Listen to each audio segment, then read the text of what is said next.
안녕하세요. 한길교회 손재익 목사입니다. 오늘은 웨스트민스터 대요리문답 제140문답부터 142문답까지를 여러분들과 함께 공부하도록 하겠습니다. 140문답부터 142문답은 10계명 중에 제8계명에 해당하는데요. 먼저 요리문답을 함께 읽어보도록 하겠습니다. 140문 제8계명은 무엇입니까?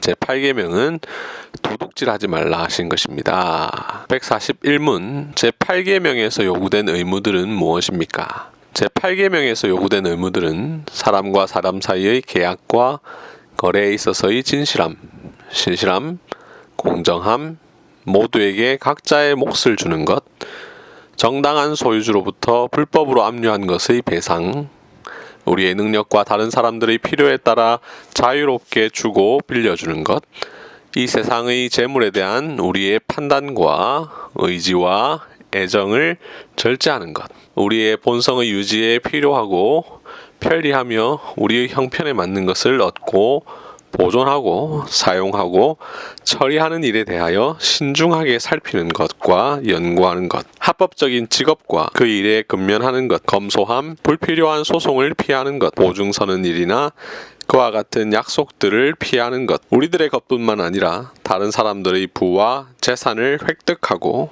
보존하고 증진하기 위하여 모든 공정하고 합법적인 방법으로 노력하는 것입니다. 142문 제8계명에서 금지된 죄들은 무엇입니까? 제8계명에서 금지된 죄들은 요구된 의무들을 등한히 하는 일 외에 도둑질, 강도, 사람 납치, 작물 취득, 사기거래, 무게와 수치를 속이는 것, 땅의 경계 표지를 옮기는 것, 사람들 사이에 맺어진 계약이나 신탁에 대한 불공정과 불성실, 억압, 착취, 고리대금, 뇌물, 소송 남용, 부당하게 울타리를 치는 것과 내쫓는 것, 가격 인상을 위한 매점매석, 불법적인 직업, 우리의 이웃으로부터 불공정하고 죄악된 방법으로 취하거나 억류하는 것, 그렇게 하여 자신을 부유케 하는 것, 탐욕, 세상 재물을 과도하게 소중히 여기고 좋아하는 것, 세상 재물을 얻고 보존하고 사용함에 있어서 의심하고 괴롭게 하는 염려와 노력, 다른 사람의 번영에 대한 질투, 마찬가지로 게으름, 방탕, 낭비성 게임, 다른 모든 방법으로 우리의 재산에 끼치는 부당한 손해, 하나님께서 우리에게 주신 재물의 바른 사용과 안위를 우리 스스로 빼앗는 것입니다. 자, 이어서 각 요리문답을 해설하도록 하겠습니다. 먼저 140문답 제8계명입니다. 제8계명은 도둑질하지 말라 하신 것이죠. 출애굽기 20장 15절 말씀입니다. 자, 이 제8계명을 이해하기 위해서는 우리가 먼저 두 가지 전제를 두어야 할 필요가 있는데요. 이 제8계명이 표면적으로는 도둑질하지 말라인데 이 말 속에는 어떤 의미가 담겨 있는가를 알아야 되는데요.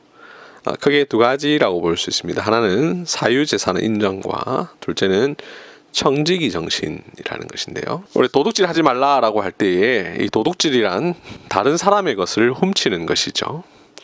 다른 사람의 것을 훔치는 것을 금하고 있는 것이 제8계명인데요. 남의 것을 훔치면 안 된다라는 말 속에는 어떤 의미가 담겨 있느냐 하면 나의 것과 다른 사람의 것, 이것이 엄연히 구분된다라고 하는 의미가 담겨 있습니다. 만약 나의 것과 남의 것의 구분이 없다면 다른 사람의 것을 나의 것으로 삼는다고 해도 문제가 될 것이 없죠.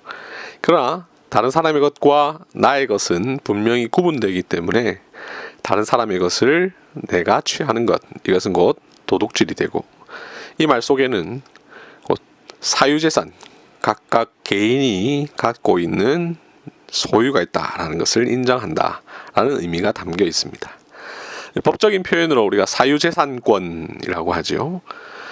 대부분의 문명 국가에는 사유재산을 인정하는 내용이 헌법 속에 담겨 있는데 이것은 바로 이 하나님의 도덕법인 제8계명에 기초한 법이 되겠습니다. 덧붙이자면 이러한 이유로 우리 기독교는 공산주의를 반대하는데요. 여기서 말하는 공산주의란 이론적으로 혹은 실전적으로 행하는 공산주의를 말하는데, 여기서 말하는 공산주의란 국가가 재산의 공동적 권리를 강요하는 제도라고 할 수 있습니다. 그래서 각 사람이 자신의 재산을 갖는 것을 인정하지 않는 그런 경제 체계를 가리켜서 이 공산주의라고 하죠. 제8계명에 근거해 보면 이 공산주의는 성경적이지 않은 제도라고 할 수가 있겠습니다. 두 번째는 청지기 정신인데요. 남의 것, 나의 것, 이 말 속에는 내 것은 내 것이고 다른 사람은 다른 사람의 것이다 라는 의미가 담겨 있는데, 이런 의미를 가질 수 있습니다. 이 세상의 모든 것이 하나님의 것인데 어떻게 나의 것이 있고 다른 사람의 것이 있는가? 다 우리 아버지 하나님의 것이 아닌가? 성경에서 말하는 나의 것이란 어떤 전제가 담겨 있느냐 하면 하나님께서 나와 각 사람에게 맡기신 것이다 라는 전제가 깔려 있습니다. 그래서 성경이 말하는 사유재산이란 절대적 의미의 내 것이 아니라 상대적 의미의 내 것이니 곧 하나님께서 나에게 맡겨주신 나의 것이죠. 그러니 이 청지기 정신이 바탕되지 않은 사유재산은 잘못된 방식이고, 앞서 제가 공산주의가 잘못됐다라고 했는데 자본주의 역시도 성경적인 제도는 아닙니다. 사유재산을 인정한다는 측면에 있어서 자본주의가 성경적인 것처럼 보이지만 자본주의에서는 이 청지기 정신이라는 것은 없죠. 성경이 말하는 사유재산은 내 것이니까 내 마음대로 하겠다라고 하는 것이 아니라 하나님께서 나에게 맡기신 것이기 때문에 하나님께서 맡기신 것을 내가 잘 관리해야 된다라는 의미가 담겨 있습니다. 그리고 나의 것은 하나님께서 맡기셨고 또 다른 사람의 것은 하나님께서 다른 사람에게 맡기셨으니 그 다른 사람의 것을 함부로 취해서도 안 되는 것이죠.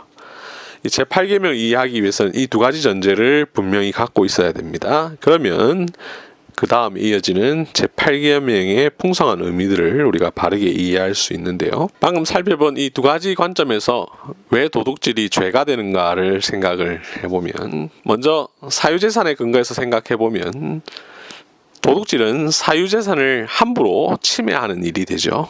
도둑질은 각 사람의 자기 개인의 소유를 임의로 자신의 것으로 삼으려고 하는 죄가 됩니다. 그래서 도둑질은 죄가 되죠. 다른 사람의 것은 다른 사람의 것인데 그것을 나의 것으로 억지로 혹은 부득이한 방법으로 삼으려고 하는 것, 이것은 도둑질이고 그래서 죄가 되는 것이죠. 다음으로 청지기 정신에 근거해서 생각해보면 도둑질은 하나님께서 다른 사람에게 맡겨주신 것을 함부로 내 것으로 삼으려고 하는 것입니다.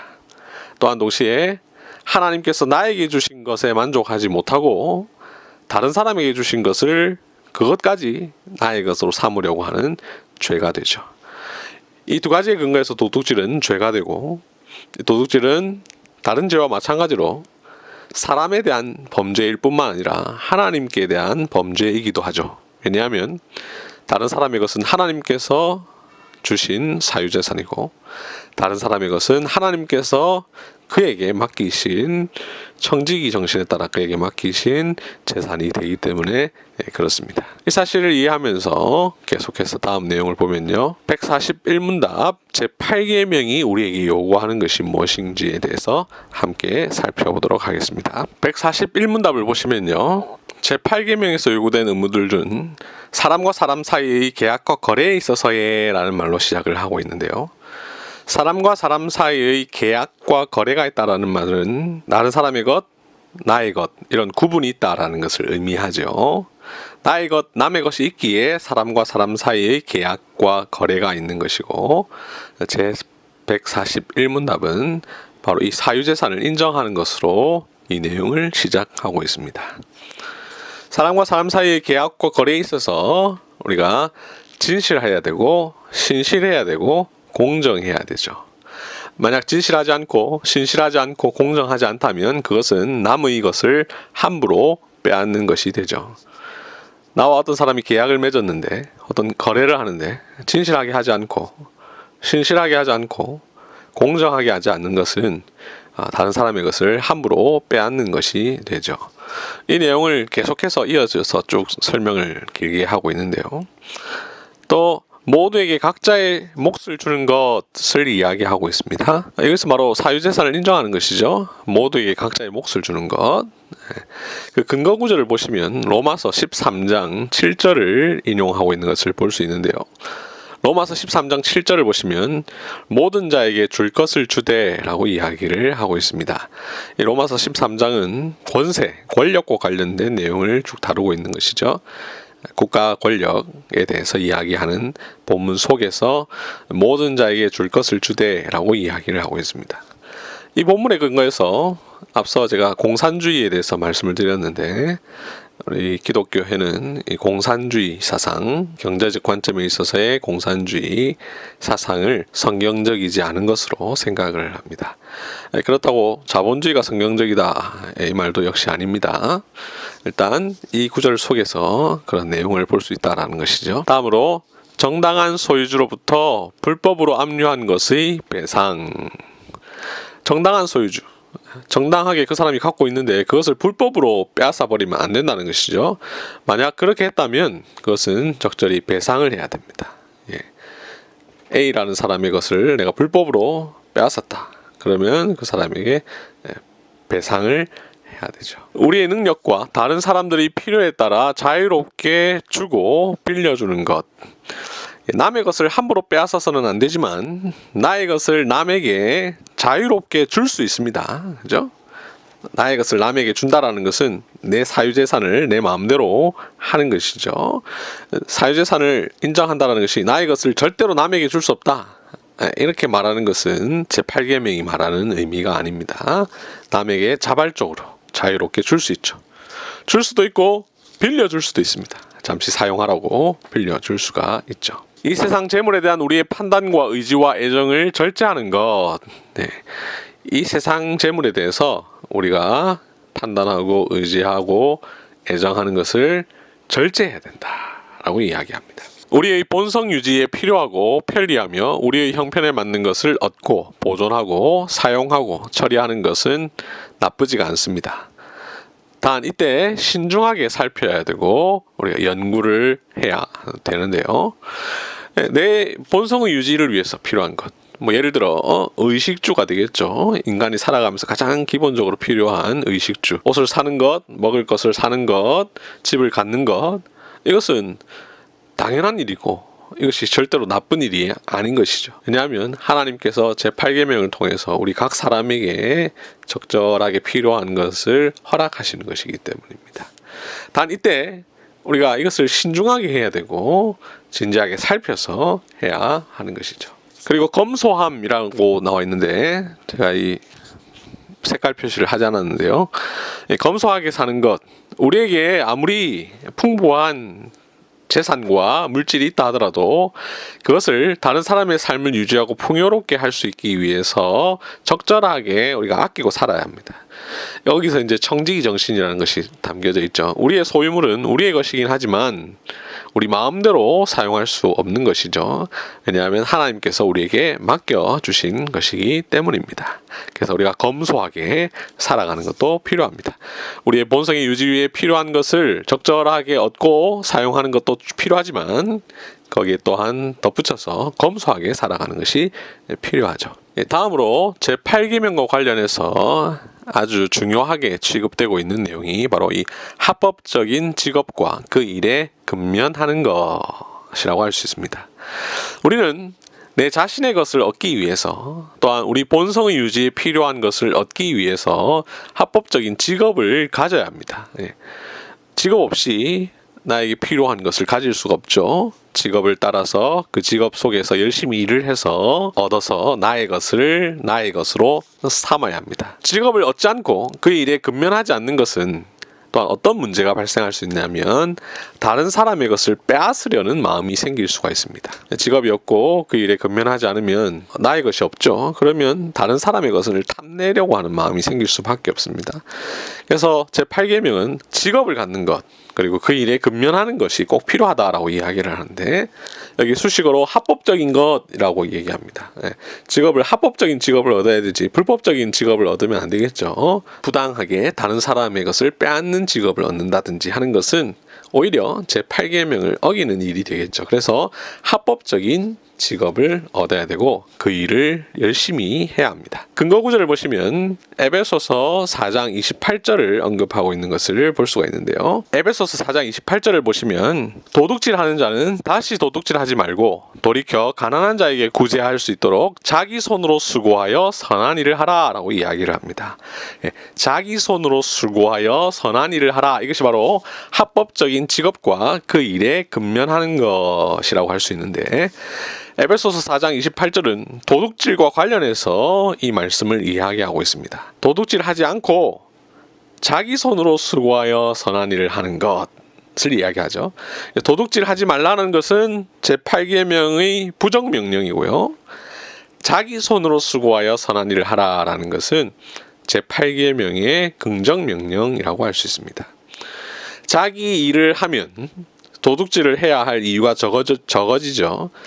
왜냐하면 도둑질을 한다는 것은 열심히 일을 해서 자신의 필요와 욕구를 채우기보다는 일하지 않고 쉬운 방법으로 자신의 것을 얻으려고 하는 일이기 때문입니다.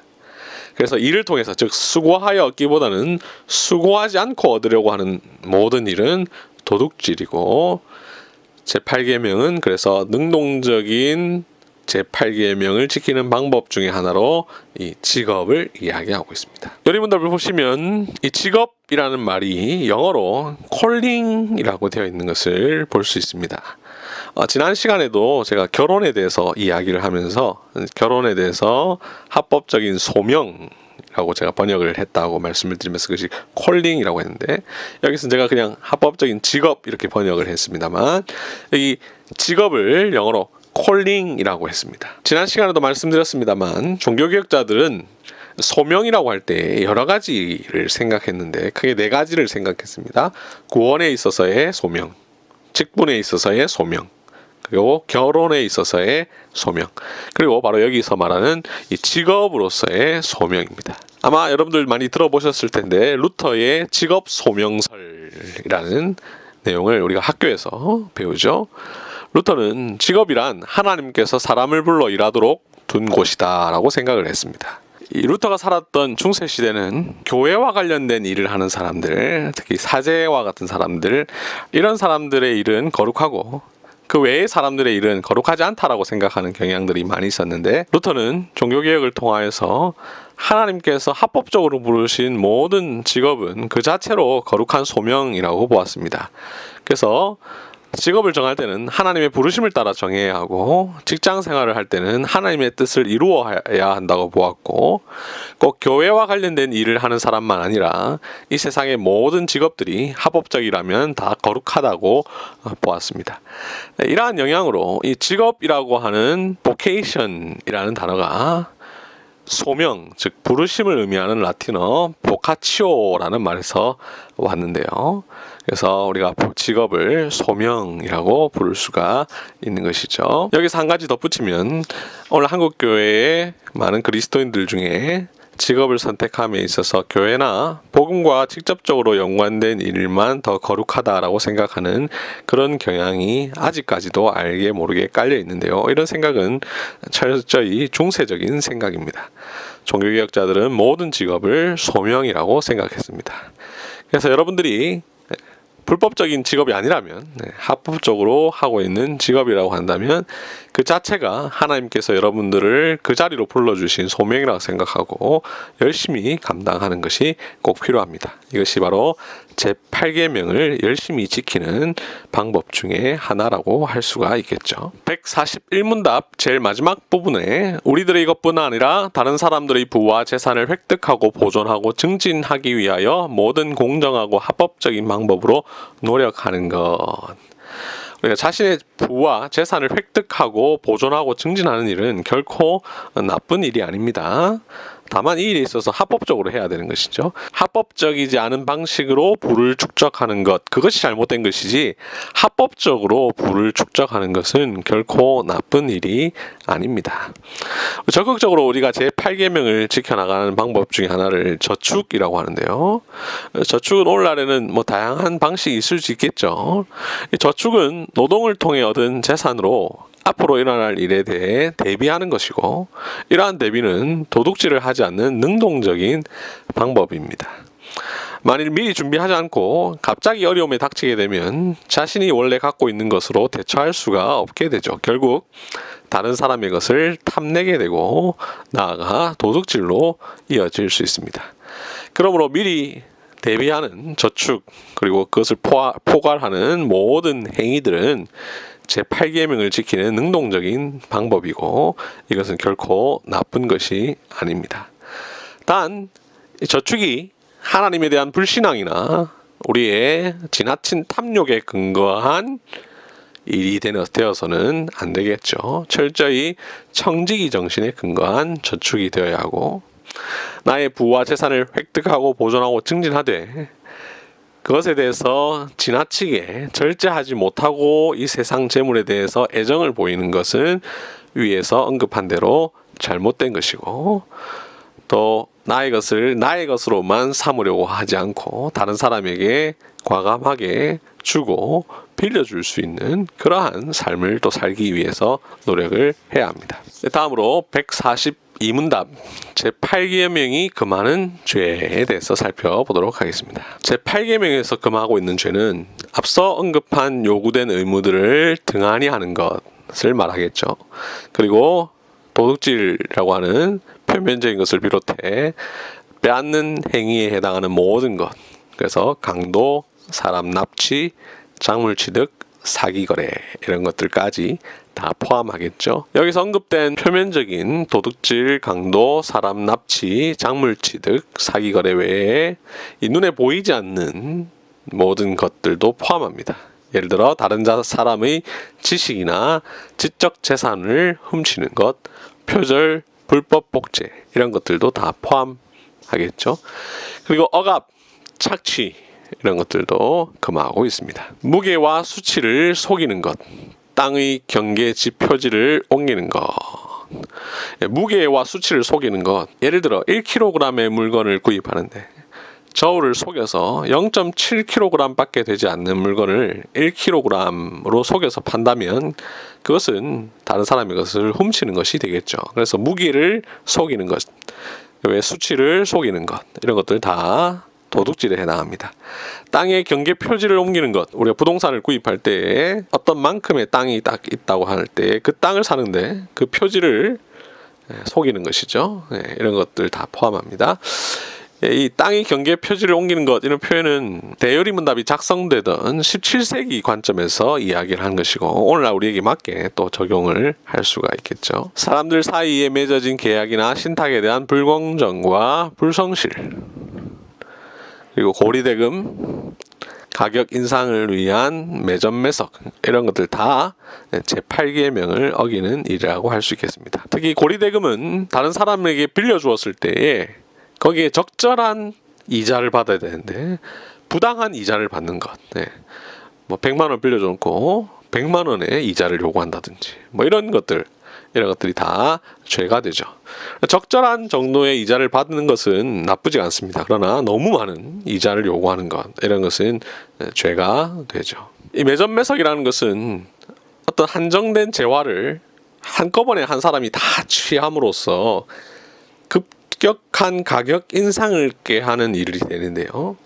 이 수요와 공급이라고 하는 가장 기본적인 경제 체계를 무너뜨려서 가격을 함부로 하게 할 수 있기 때문에 이 매점매석은 제8계명을 어기는 것이 됩니다. 그래서 사재기 같은 경우도 그럴 수 있겠고, 오늘날 한국 사회에서는 부동산 투기 이런 것들도 역시 문제가 되겠죠. 적절한 부동산을 구입하는 것은 결코 나쁜 일이 아닙니다. 그런데 한 사람이 너무 많은 부동산을 구입해서 급격한 가격 상승을 이끌어내고 그로 말미암아 다른 사람의 것을 함부로 빼앗는 행위가 될 수 있도록 만드는 이 모든 일을 제8계명에서 금하고 있는 것이죠. 다음으로 불법적인 직업. 앞서 141문답을 통해서 보았습니다만 합법적인 직업이 아닌 불법적인 직업을 갖는 것, 이것은 죄가 됩니다. 직업을 갖는 것은 꼭 필요한 일이고 그것은 소명이라고 했습니다. 그런데 합법적이지 않은 불법적인 직업을 갖는 것은 오히려 제8계명을 어기는 일이 될 수가 있겠죠. 다음으로 세상 재물을 과도하게 소중히 여기고 좋아하는 것. 세상 재물을 얻고 보존하고 사용함에 있어서 의심하고 괴롭게 하는 염려와 노력, 이런 것이 제8계명을 어기는 것입니다. 제8계명은 물질에 대한 바른 관념을 가지라는 명령인데요. 그러므로 재산 취득에 있어서 우리가 바르게 할 뿐만 아니라 소비에 있어서도 바르게 하라는 것인데, 하나님께서 주신 재산을 어떻게 정직이 정신을 가지고 사용하느냐 하는 것이 중요한데, 세상 재물을 과도하게 소중히 여기는 것, 그리고 그것을 함부로 사용하는 것, 이런 것은 다 제8계명을 어기는 일이라고 할 수 있겠습니다. 여기 하나 또 언급하고 있는 것이 바로 게으름인데요.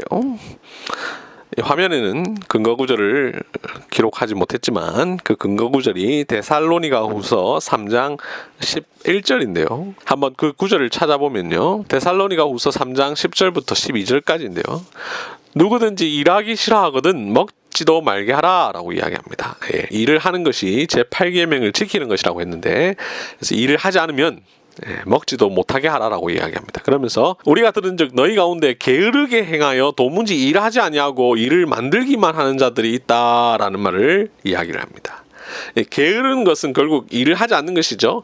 합법적인 직업을 가지고 그 일에 근면해야 되는데 그렇지 않고 게으르게 행하는 것, 이것은 바로 제8계명을 어기는 일이 될 것입니다. 데살로니가후서에서 바울은 이 게으르게 행하여 도무지 일을 하지 않는 자들에 대해서 12절에서 이렇게 이야기합니다. 우리가 명하고 주 예수 그리스도 안에서 권하기를 조용히 일하여 자기 양식을 먹으라 라고 이야기를 합니다. 사도는 일하지 않고 게으른 자를 지적하면서 일하여 자기 양식을 먹으라고 말을 하고 있고, 이것이 바로 제8계명을 적극적으로 지키는 방식이라는 것을 우리에게 이야기하고 있죠. 그러면서 방탕과 낭비성 게임을 금하고 있는데요. 게으른 것과 방탕은 연결되고요. 여기서 말하는 낭비성 게임이라고 하는 것은 도박이나 노름과 같은 일을 말하는데, 이 도박과 노름은 한편으로 게으르고 방탕한 일일 뿐만 아니라 건전한 방식을 통한 재산 증식이 아닌 일하지 않고 불로소득이라고 할 수 있죠. 사행성 오락을 통해서 돈을 얻으려고 하는, 재산을 얻으려고 하는 것, 이것을 말하죠.